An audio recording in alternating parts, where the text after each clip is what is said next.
누가복음 4장 14절부터 30절까지를 우리가 첫 목소리로 봉독하겠습니다. 예수께서 성령의 능력으로 갈릴리에 돌아가시니 그 소문이 사방에 퍼졌고 친히 그 여러 회당에서 가르치심에 뭇 사람에게 칭송을 받으시더라.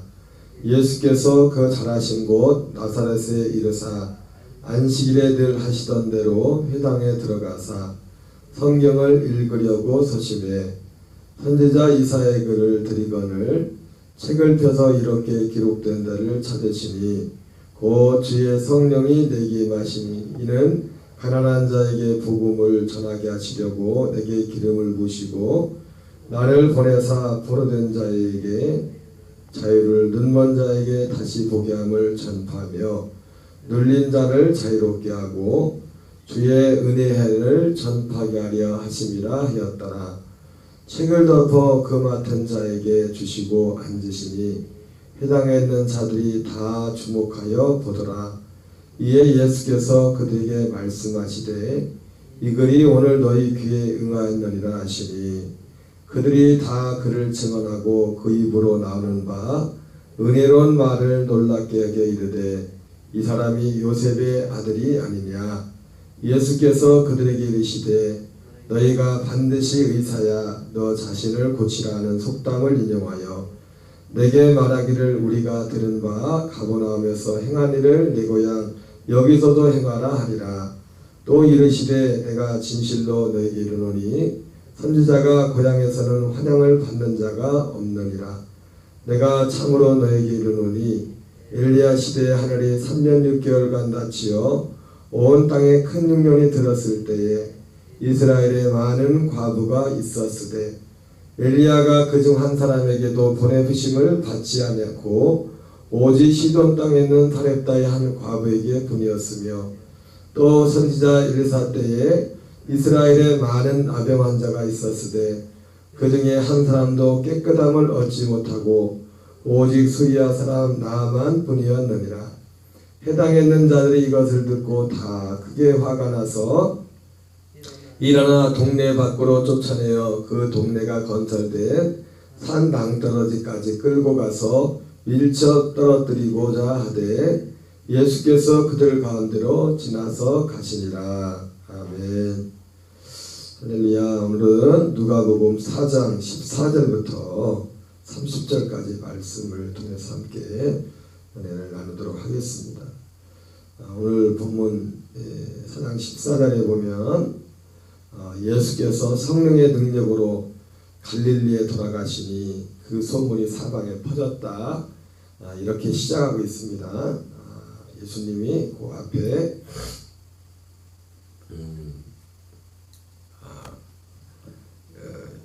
시험산에서 여리고에서 정확히 말하면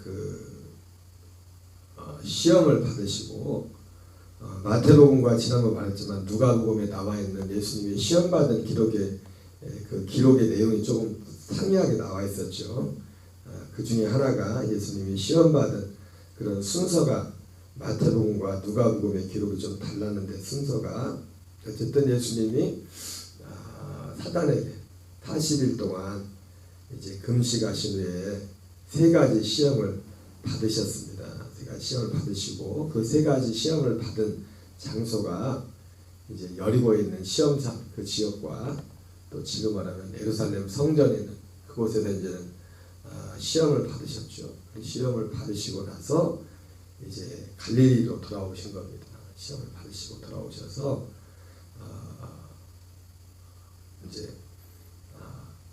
그리고 거기 또 마태복음 같은 경우는 이 누가복음과 다르게 누가복음은 바로 이제는 이렇게 오늘 읽은 이런 식으로 이제 묘사되어 있지만은 마태복음은 예수님이 이제 세례 요한에 잡히신 것을 알고 갈릴리로 오셔서 이제 복음을 전하셨다. 그러면서 천국 복음, 하나님 나라의 복음을 전했다고 마태복음에서는 그렇게 말씀하고 있죠. 마가복음도 그렇고. 오늘 누가복음에는 그 부분이 좀 생략되어 있습니다. 어쨌든 예수께서 성령의 능력을 그런 배경에서 갈릴리에 돌아가시니 그 소문이 사방에 퍼졌고 친히 그 여러 회당에서 가르치시며 무사람에게 칭송을 받으시더라. 그러다가 오늘 예수님이 이 갈릴리는 특별히 그 가버나움 그 지역을 중심으로 한 그 지역을 말하는 거죠. 그러다가 오늘 예수님이 그분이 잘하신 나사렛 갈릴리 나사렛에 이르러서 안식일에 회당에 들어가서 있었던 사건입니다. 다시 한번 읽어보면 예수께서 그 잘하신 곳 나사렛에 이르사 안식일에 늘 하시던 대로 회당에 들어가서 성경을 읽으려고 서심해. 그들이 유대인들의 안식일에 회당에 가서 하는 그런 관례대로 예수님이 이제 성경을 읽으려고 이제 그 요즘으로 하면 강대상 같은 곳에 서신 거죠. 그랬더니 선지자 이사야 글을 드리거늘 그 시대에는 지금처럼 성경책이 이렇게 단고로 되어 있는 것이 아니라 그리고 구약 성경밖에 없었죠. 그 이사야 중에서도 전체를 드리긴 어떤 일부분을 드렸겠죠. 책을 펴서 이렇게 기록된 데를 찾으시니 곧 주의 성령이 그래서 이사야서를 이제 주어서 읽게 되는데 오늘 읽은 부분이 오늘 기록된 부분입니다. 다시 한번 같이 읽어볼까요? 주의 성령이 내게 임하셨으니 이는 가난한 자에게 복음을 전하게 하시려고 내게 기름을 부으시고 나를 보내사 포로된 자에게 자유를 눈먼 자에게 다시 보게 함을 전파하며 눌린 자를 자유롭게 하고 주의 은혜를 전파하게 하심이라 하였더라. 그리고 이 부분을 짧게 읽고서 사실은 오늘 이 예수님이 갈릴리 나사렛에서 가서 오늘 이 말씀을 읽는데 어쩌면 이것은 마치 정치인들로 말하면 우리가 정치인들이 뭐 대통령 후보가 돼서 대통령 후보를 선거를 시작할 때 어떤 상징적인 장소에서 마치 출정식을 하는 것 같은.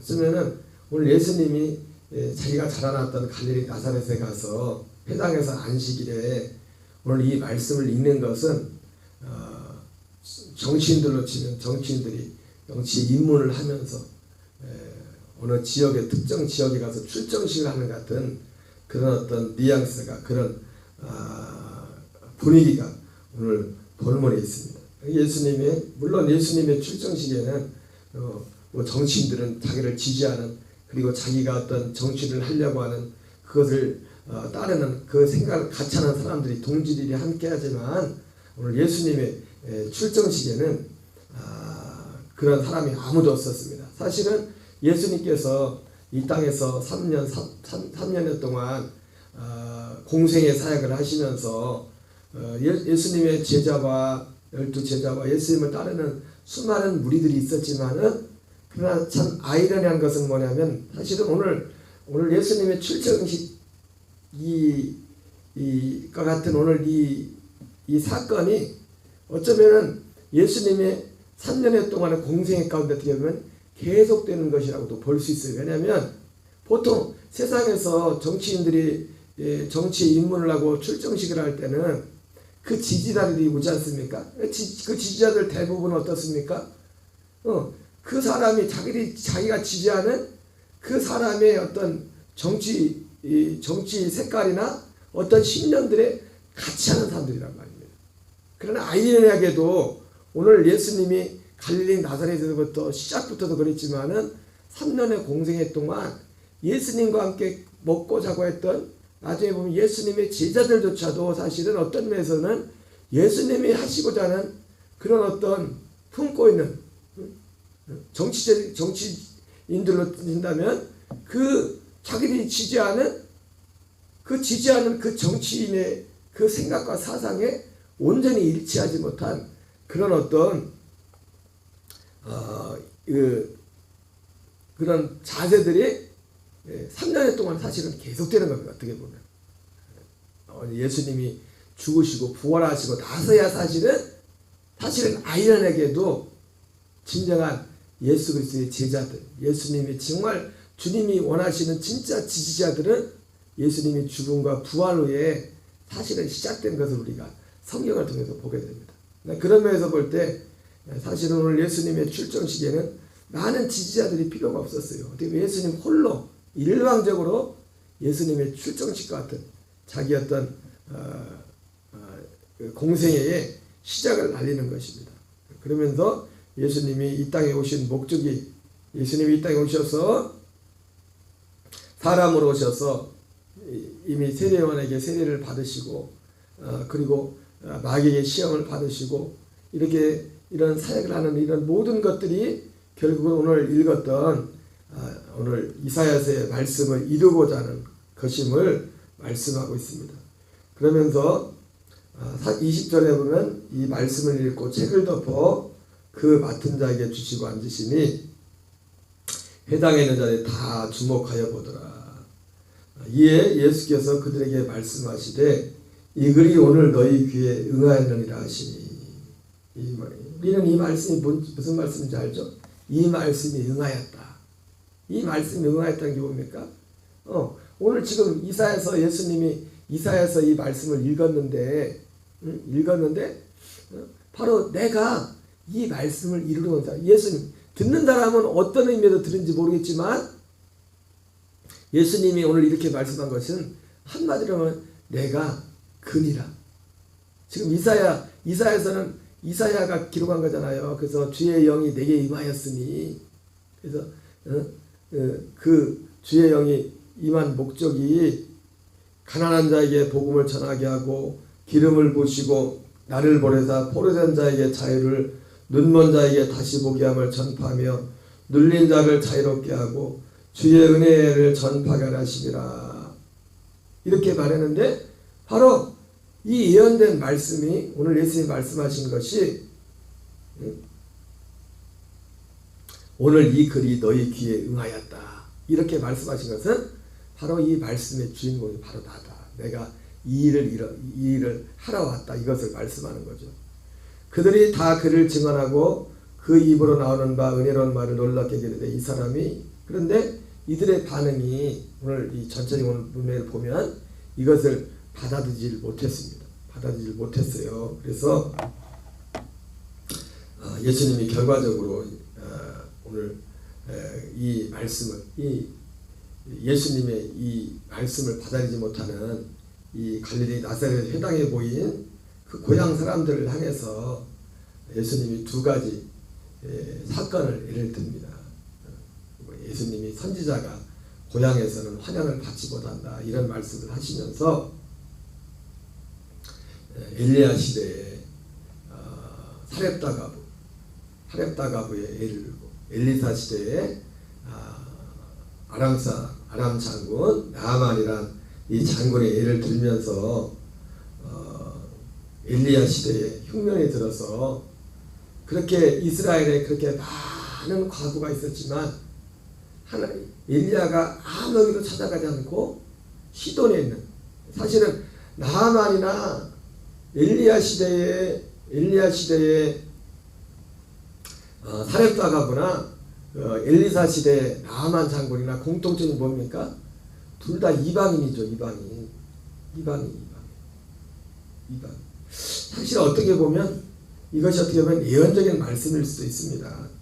예수님이 이 복음을 전했지만 고향 사람이 나사렛 사람들이 예수님을 배척하고 예수님을 받아들이지 않았고 결과적으로 나중에 누가 받아들입니까?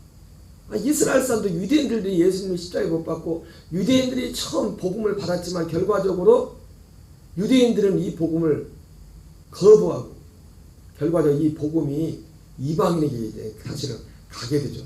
또 그런 면에서 보면 이 말씀 자체로서도, 예수님의 말씀 자체로도 어떤 상징적인 의미가 있는 것을 보게 됩니다. 어쨌든 이렇게 오늘 예수님이 말씀하시는 것은 오늘 이 고향에서 오늘 내가 근이라 예수님이 오신 이 목적을 선포하지만 선지자가 고향에서는 환영을 받지 못한다는 어떤 불문율과 같이 예수님께서 오늘 전할 때 고향 사람들이 예수님의 이 말씀을 받아들이지 못하는 겁니다. 예수님을 받아들이지 못하는 이 복음을, 주님을 받아들이지 못하는 고향 사람들을 향해서 바로 엘리야 시대 사렙다 가부, 엘리사 시대 나아만을 들면서 이스라엘에 그렇게 많은 과부가 있었지만 오직 시돈 사람 하렙다 과부 한 사람뿐이었으며 찾아간 사람. 엘리사 시대에 그렇게 많은 나병환, 이스라엘에 나병 환자가 있었지만 엘리사가 이스라엘에 있는 나병 환자를 고쳐준 게 아니라 오직 한 사람 아람 자국, 그것도 이방인 수리아 사람 나아만을 고쳐줬다 이렇게 말하면서 오늘 자기 자신의 이 선포를, 내가 그니라, 이 선포를 받아들이지 않는 못하는 그 고향 사람들을 향하여 예둘러서 그들의 악함에 대해서 예수님이 책망하시는 그런 오늘 내용입니다. 그리고 결과적으로 그래서 그들이, 사람들은 제가 항상 하는 말이지만 다른 말은 못 알아들어도 자기 욕하는 말은 잘 알아듣죠, 그죠? 그래가지고 그들이 화가 나가지고 예수님을 죽이려고, 요즘 그 산을 나사렛에 가면 절벽산이라고 하는데 그 산으로 가서 예수님을 절벽에서 밀어가지고 죽이려는 그런 어떤 액션을 이게 취하는데 예수님이 그 사이를 이렇게 빠져서 나갔다. 오늘 본문이 오늘 그렇게 끝나고 있습니다. 어떤 사람들은 이 장면에 대해서 그렇게들 말들을 합니다. 그날이 안식일이었기 때문에 왜 유대인들이 그 고향 사람들이 예수님을 밀쳐 죽이려고 했다가 거기서 예수님이 그냥 유유히 빠져나가게 했을까 했을 때 유대인들은 그들의 그 장로의 유전에 의해서 안식일에 몇 킬로 이상 가지 못하게 돼 있잖아요. 이동을 못하게 돼 있단 말이에요. 그 이동거리가 제한됐는데 그들이 아마 화가 나가지고, 너무 화가 나가지고 예수님을 죽이려고 끝까지 밀치고 왔는데, 화가 났을 때는 그것을 잘 알지 못했는데, 인식을 못했는데, 예수님은 화가 나가지고 막 예수님을 이제 죽일 생각만 했는데, 오다 보니까 정신을 상황 파악을 하게 된 거죠. 우리가 와도 너무 많이 했는데, 그래가지고 아마 그런 배경에서 예수님이 그 위기를 모면했다 이렇게 말하시는 분들도 있습니다. 어쨌든 오늘 중요한 핵심은 뭐냐면, 여러분, 예수님의 이 출정식의 이 상황이 이번 한 번으로 끝나는 것이 아니라 앞서서 말씀드린 것처럼 예수님이 3년여 동안 이 땅에서 이 공생을 하는 동안에 내내 사실은 어떤 면에서 보면 계속 된 것입니다. 내가 그니라. 오늘 한 말씀으로 이게 뭐라 했습니까? 오늘 예수님의 이 이사야서의 말씀을 한마디로 내가 그니라는 거예요. 내가 그니라. 그러나 제자들조차도 3년 동안 함께 예수님을 따르며 다 가족과 모든 걸 다 버리고 예수님을 따르면서도 예수님이 정작 누군지를 몰랐어요. 어떤 분인지. 그러면 그것이 오순절 이후에 제자들은 그분이 누군지를 정말 알게 되어 그것이 이루어졌지만, 그러면 그 이후에는 이것이 계속되었어요. 아니요. 이후에도 여전히 오늘 누가복음 4장 14절부터 오늘 30절까지는 이 상황은 이 시대에 계속되고 있습니다. 제가 오늘 새벽에 좀 일찍 일어나서 어떤 유튜브에 짧은 어떤 분이 새로 태어남에 어떤 목사님에 대해서 말씀하시는데, 그분은 굉장한 깨달은, 굉장한 은혜 받은 것처럼 이렇게 말씀하시고, 또 거기에 댓글을 다는 사람들도 그렇게 말씀을 어떤 긍정적인 댓글들을 많이 달고 있지만은, 그분은 물과 성령을 거듭난다고 할 때 물이 뭔지를 몰라요. 물이 뭔지를. 물과 성령을 거듭난다는 것이 오늘 이 말씀을 보면서 우리가 자칫하면 이 시대에 많은 사람들이 예수님을, 내가 그니라고 하는 예수님을 그 절벽산에 밀어서 죽이려고 했던 것처럼, 정작 내가 그니라, 예수님이 요한복음 5장에서 내가 아버지 이름으로 왔음에 너희들이 나를 믿지 않았지만 다른 사람의 자기 이름으로 오면 너희가 그를 믿을 것이라 말했던 것처럼, 오늘날 너무나 많은 교회 밖에서라면